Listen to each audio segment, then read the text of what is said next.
नमस्कार. आज मी प्राध्यापक मधु पाटील सरांच्या ज्ञानपीठ पुरस्कारित प्रतिभा नाट्यात्मदर्शने या पुस्तकातील वि. स. खांडेकर दर्शन या नाटकाच्या मी पाडलेल्या 12 भागांपैकी शेवटला 12वा भाग वाचतोय. दृश्य पुढले. सोनेरी स्वप्न भंगलेली वर्षे. प्रवक्ता. स्वातंत्र्यानंतरच्या केवळ 25-30 वर्षातच स्वातंत्र्यापूर्वी उभी केलेली सारी सोनेरी स्वप्ने उद्ध्वस्त होत असली. राजकारण, समाजकारण, सांस्कृतिक जीवन साऱ्यांमध्ये केवढे उफराटे चित्र दिसू लागलेले. खांडेकरांचे ते उल्का, दोन ध्रुव, पांढरे ढग आदींमधले समतावादी विचार आणि त्याच प्रारंभीच्या कादंबऱ्यांपासून क्रौंचवध, ययातीपर्यंतच्या कादंबऱ्यांमध्ये प्रणयाला होणारा निर्मलतेचा स्पर्श, सर्वच कादंबऱ्यांमधून भोगापेक्षा त्यागाचा केलेला संस्कार, हे सारेच आता उलटे सुलटे झालेले खांडेकरांच्या संवेदनांना किती अस्वस्थ करणारे. 1977च्या त्यांच्या सोनेरी स्वप्ने भंगलेली या कादंबरीतील हे चित्र सर्वांनाच अस्वस्थ करणारे. नानासाहेब. प्राथमिक शिक्षकाची नोकरी करणारे माझे काका. अत्यंत गरिबीतही त्यांनी मला MA पर्यंत शिकवलं. ती शिक्षकाची नोकरी सोडून 1930च्या सत्याग्रहात भाग घेऊन चांदगावच्या थोरल्या पाटलांबरोबर तुरुंगात गेले. सुटून आल्यावर साऱ्या गावाने बैलगाडीतून मिरवणूक काढून जाहीर सभेत त्यांच्यावर केवढी स्तुतिसुमने फुले उधळली. मुकुट. पण आज त्यांना गावातील कुत्रही विचारत नाही. हे बघत आहात ना तुम्ही नाना? तो सगळा भूतकाळ विसरा आता तुम्ही नाना. आणि ते तुमच्या काकांचं गरिबीत राहूनही तुम्हाला, म्हणजे भावाच्या मुलाला शिकवणं इत्यादी. तुमच्या वेळी ठीक होतं हो. आमची पिढी तुमच्यासारखी मीठ भाकरीवर संतोष मानणारी नाही. तिचे सारे विचार बदलून गेले आहेत. तिला जास्तीत जास्त सुख हवं. इथल्या इथं ते फक्त पैशात मिळतं अशी तिची खात्री झाली आहे. आणि ते कसंही मिळवावं हे तिचं जीवनसूत्र आहे. तुमच्या पिढीच्या नीती अनितीच्या साऱ्या कल्पना बाद झाल्या आहेत. आमच्या पिढीचं ध्येय एकच, भोग, उपभोग. नानासाहेब. तुमच्या मुलांचं हे सारं ऐकून खूप वाईट वाटतं रे. आमचं ध्येय वेगळं होतं. MA होऊन पैसे कमवण्यासाठी इतरत्र जाण्याऐवजी या सोन गावातच राहून इथे शाळा, कॉलेजे आपलीच अपत्य मानून जगणं, यात केवढा आनंद वाटत असे. अशाच प्रकारच्या आनंदात रमणं आणि सामाजिक, राजकीय, सांस्कृतिक स्वप्नांमध्ये रंगून त्या स्वप्नांसाठी आपल्या कुवतीनुसार काहीतरी करत राहणं, ही आमच्या पिढीची धडपड केवढ्या अभिमानाची वाटायची. प्राध्यापक गरगट्टे. नानासाहेब सर, आमच्यासारख्या आजच्या काही प्राध्यापकांनाही तुमच्यासारखं जगावं असं मनात येतं. पण दुसरं मन म्हणतं, तुम्ही मागच्या पिढीतली माणसं आदर्श संबंधित काल्पनिक स्वप्नात जगत होतात आणि काही स्वप्ने भव्य समोर उभी करत होतात. ती अशक्य कोटीतील आहेत हे तुम्हाला समजत नव्हतं. आजच्या यंत्रप्रधान औद्योगिक संस्कृतीत वाढणाऱ्या पिढीला नीतिमूल्यांची गरजच वाटत नाही. जीवात जीव असेपर्यंत दोन्ही हातांनी सुख मिळेल तेवढे ओरबाडून घेता येईल तितके घ्यावे, याखेरीज दुसरं ध्येय असण्याचं कारणच नाही. शरीर सुख, आणखी शरीर सुख, या जीवनमार्गाकडे आजची पिढी धावत असते. यात काही चुकीचं आहे असं कित्येकांना वाटतच नाही.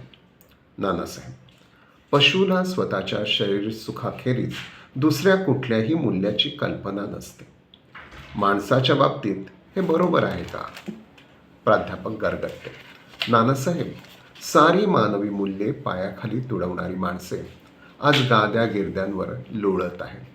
आणि मूल्ये मानून जगणाऱ्या माणसांच्या वाट्याला काय येत असते हे आज नानासाहेब, हे सारं पाहत असताना मनात असेही विचार येऊ लागतात. मानवी मोहवशता ही माणसाची उपजत वृत्ती आहे, हे गांधींनी तरी नीट लक्षात घेतले होते का? साध्या राहणीचे, निर्मळ चारित्र्याचे आणि स्वार्थ निरपेक्ष परार्थाकडे धाव घेणाऱ्या मानवी मनाचे स्वप्न एका महान आत्म्याचे होते. एका महामानवाच्या प्रभावाने आमच्या पिढीतील शेकडो माणसे त्यावेळी स्वप्नाळू बनली. पण सूर्य आकाशात असेपर्यंत पृथ्वीला जसा त्यांचा प्रकाश मिळतो तशीच कुठल्याही महामानवाच्या शिकवणुकीची स्थिती असते का? तो या जगातून निघून गेल्यावर त्या शिकवणुकीतला वारा नाहीसा होतो असे म्हणायचे का? काही थोडी माणसे अग्निज्वाल्यासारखे असतात, पण बहुतेक माणसे खालच्या पातळीकडे वाहत जाणाऱ्या पाण्यासारखी असतात. इब्सेनच्या एनिमी ऑफ द पीपल या नाटकातलं he who stands by truth stands alone असं एक वाक्य आहे. सत्याचा कैवार घेणाऱ्याला नेहमी एकटंच राहावं लागतं. प्राध्यापक साळुंखे. नानासाहेब, तुम्हाला माहीत आहे ना, ही उद्ध्वस्त झालेली स्वप्ने बघून संन्यासी होऊन मी हिमालयात गेलो. अगदी लहान संधी मिळाली तरी माणसाचे पशुत्व डोके वर काढते हे खरेच, पण त्याचबरोबर परमात्मा माणसातच भेटेल अशीही माझी खात्री झाली. हिमालयात परमात्म्याला शोधता शोधता परमेश्वर वेगवेगळ्या रूपात मला कुठे ना कुठे भेटत होता. आणि मग जाणवत असे, आजचं जग मुखवट्यांचं आहे. प्रगतीच्या नावाखाली माणूस मुखवट्यांवर मुखवटे चढवित आहे. हे मुखवटे फेकून जग हे केवळ स्वतःसाठी नसून सर्वांसाठी आहे हे केव्हा तरी त्याला समजेलच. आणि हे जेव्हा समजेल तेव्हा जगातलं दुःख नाहीसं होऊन जग खरं खुरं सुखी होईल. निवेदिका. अशी ही या जीवनसूत्रा पाठीमागची खांडेकरांची पणती विझत आहे असा भास होत असताना प्रकाशाचे प्रबोधनपर स्वप्न सुचवीत असते.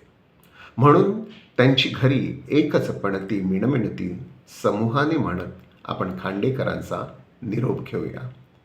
समूह येतो. घरी एकच पणती मिणमिणती म्हणू नको उचल चल लगबगती. अखंड नंदा दीप ज्योती दगडी देवा सोबत करीती. नच बाहेरी क्षणभर येती अप्सरा विलासी नसती सती.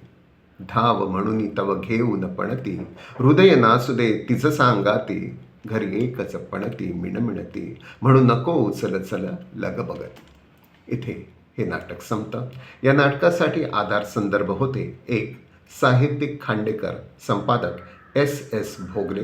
2. खांडेकरांचं साहित्य विचार, डॉक्टर विजय निंबाळकर. 3. वि. स. खांडेकरांचे समाजचिंतन, डॉक्टर V. कुलकर्णी आणि कृ. पं. देशपांडे. 4. खांडेकरांची कादंबरी, डॉक्टर उषा मा देशमुख. 5. खांडेकरांची कादंबरी, बाबा भांड. 6. खांडेकरांच्या कादंबऱ्या, उल्का, दोन ध्रुव, हिरवा चाफा, पांढरे ढग, सुखाचा शोध, क्रौंचवध, ययाती, जळलेला मोर, सोनेरी स्वप्न, भंगलेली. इथे हे ज्ञानपीठ पुरस्कारित प्रतिभा नाट्यात्मक दर्शने हे प्राध्यापक मधु पाटील सरांचे संपूर्ण पुस्तक वाचून संपले. या यूट्यूब चॅनलवर हे 6वं पुस्तक वाचून झालेलं आहे आणि ते ज्यांना अशा प्रकारे पुस्तक ऐकायला आवडते त्यांच्यासाठी उपलब्ध आहे. इथे हा भाग थांबवतो. आता हे चॅनल 7 दिवस बंद राहील. 8 तारखेला पुन्हा भेटूया. धन्यवाद.